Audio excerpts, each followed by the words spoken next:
હાલો, કેમ છો મિત્રો? તો સ્વાગત છે તમારું નવા વ્લોગમાં. તો આજે અમે મનીષભાઈનો બર્થડે છે, તો બપોર પછી વિચાર કર્યું છે કે દરિયા કિનારે બેસી અને અહીંનું પ્લેસ છે બોકા દે સમથિંગ, બહુ લાંબુ નામ છે એટલે આપણે એટલું બધું જ નથી આવડતું, ખાલી બોકા બોકા કરીએ. તો આવીએ છીએ અને અહીંનો વ્યૂ બતાવીએ અને શું કરીએ. તો ચાલો આગળ જોઈએ. અને જો ઓલી બધી હે ને ફોટોશૂટ કરે છે અને હું તો આવી રીતે ઉપર ચડી છું. અહીંયા બહુ મોટો ખાંચો છે, નીચે જાઉં તો પાછી મળું નહીં કોકને. અને દરિયો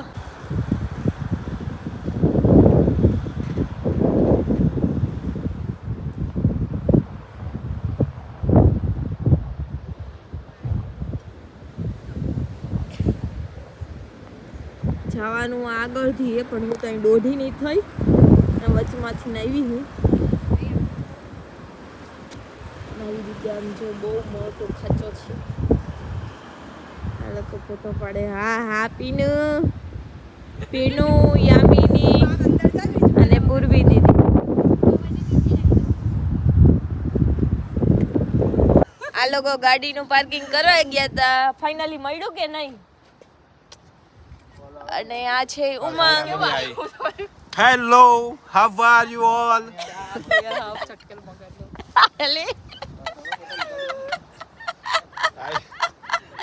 અને આને કોઈ ઓળખ આ છે ને ડી છે, આને બહુ ઠંડી લાગે બહુ, એટલે જકે ખરેખર પવન. ને આ અર્પિત છે ને, અર્પિતનું બૈરું છે, બંને ફોટો શૂટ કરે છે. અને આ છે આપણે બર્થડે બોય. તો હેપી બર્થડે. Thank you. ને આ છે પૂર્વી દીદી, અમારા ગ્રુપના નવા મેમ્બર. બીજા બધા ફોટોશૂટ જ કરે છે. પ્લેસ એટલું જોરદાર છે મિત્રો, અને એટલી ઠંડી પણ વાય છે.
ઠંડી ફૂલ વધી ગઈ અને સાંજ થઈ ગયું છે. તો બર્થડે છે, બર્થડે બોયનો, તો અમે લોકો પાર્ટી કરવા આવી છે. અને જમવા આવ્યા છે મસાલા રેસ્ટોરન્ટમાં, મસાલા ઇન્ડિયન રેસ્ટોરન્ટમાં. તો ચાલો અંદર જઈએ, કેવું છે ટેસ્ટ. અમારી પીનુને પહેલા ફોટો જ પાડવો હોય, સરસ લાગે હા પીનું. ચાલો રેસ્ટોરન્ટની અંદર એન્ટર થઈએ અને વ્યૂ જોઈએ. મસાલા આપણા લાગ્યા. અહીંયા પોર્ટુગીઝ લોકો બહુ પ્રિફર કરે છે બધા ખાવા માટે.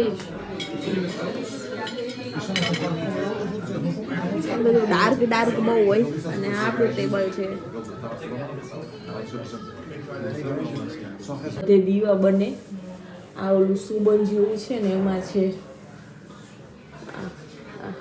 ગુફા જેવું લાગે છે. મસ્ત છે, ડેકોરેશન જોરદાર છે. આ લોકો બધા બેસી ગયા.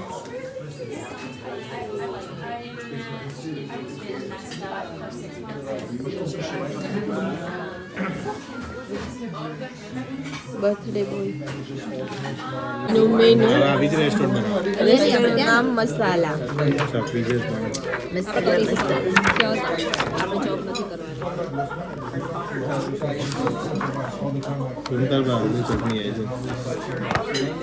જોઈ લઈએ ઇંગ્લિશમાં છે નાખી દઉં ભીનું ને જમી લીધું છે અને હાલ અમે બધા ઘર બાજુ જઈએ છીએ કેમ કે બર્થડે બોયની કેક કટિંગ તો બાકી જ છે તો ત્યાં છે એટલે અમે અહીં લાવતા જ ભૂલી ગયા છે એટલે હવે ઘરે જઈને પ્રોગ્રામ કરીએ છીએ અને અત્યારે હાલીને જઈએ છીએ ગલી પાસે ઠંડી એટલી પડે છે કે જાણે બરફ પડ્યો એટલી ઠંડી પડે છે તો તમે લોકો યુરોપમાં આવવા પહેલા ઠંડીનું ધ્યાન રાખજો કેમ કે યુરોપમાં બહુ ઠંડી પડે છે બધું લઈને આવજો લઈને ના આવતા અહીંયા આવીને લઈ લેજો વધારે કોસ્ટલી પડશે તો તમે લોકો ઠંડીનું ધ્યાન રાખજો કેમ કે અમને બહુ ઠંડી પડે છે ડીએ તો જો વીટ આ રાતનો નજારો બતાવ દરિયાનો કઈ નહીં કઈ નહીં દેખાય પાછા કહી દઈએ દેખાય